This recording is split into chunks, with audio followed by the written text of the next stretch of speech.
মধ্যরাতের কলকাতা কেমন হয় এটা আমার বরাবরের কৌতূহল ছিল। তাই সুযোগ যখন পেয়েছি একদিন এক ভাইকে নিয়ে রাতের বেলা বেরিয়ে পড়েছিলাম।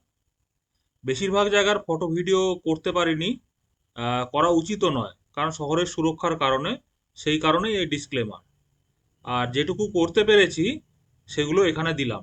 কেমন লাগলো জায়গাগুলো আপনারা বলবেন, আর জায়গাগুলো চিনতে পারলে কমেন্টে লিখবেন। আজকের রাতের আমার বেড়াতে যাওয়ার সঙ্গী আমার ভাই আর বন্ধু মনোজ দেবনাথ। सबको तलाश वो ही समझे ये काश कोई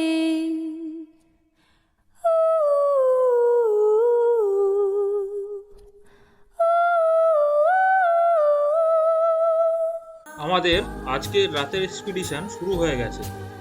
এখন বাজে রাত 12:30। আর এটা কোন রাস্তা চিনতে পারলে কমেন্টে অবশ্যই লিখবেন। আর শুরুতেই পড়লো আমাদের এই শুনশান ফাঁকা রেল স্টেশন। আর তার পাশের এই ঘাট দেখুন চিনতে পারেন কিনা। এই রয়েছে ঘাটের অপর দিক। আর সামনে আছে গঙ্গা দেবীর এই একটা মন্দির। পাশেই এই ব্রিজটাকে অনেকে চিনতে পারবেন। দিনের বেলাটাকে অন্যরকম লাগে, আর রাতের বেলায় এরকম। এরপর আরো কিছু শুনশান রাস্তা পার হয়ে আমরা পৌঁছে গেলাম গঙ্গার অন্য এক ঘাটে। এটা হচ্ছে কলকাতার উত্তর দিক। দেখুন তো এটা কোন ঘাট চিনতে পারেন কিনা। আর এখন বাজে রাত 1:30। আমরা ঘুরে ঘুরে ছবি আর ভিডিও তুলছি এই ঘাটের ধারে।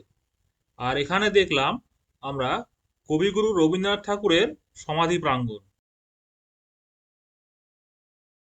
এখন বাজে রাত 2:30। রাত 2:30 আমরা গঙ্গার পাড় ধরে আরেকটু ঘুরলাম। আর যাওয়ার পথে উত্তর কলকাতার কিছু পুরনো বাড়ি দেখতে পেলাম। রাতের বেলা সেই বাড়িগুলো স্ট্রিট লাইটের আলোয় কেমন দেখতে লাগে সেটা আপনাদের দেখার জন্য রইল। এরপর গঙ্গার ঘাটেই বাকি রাতটা পার করেছিলাম।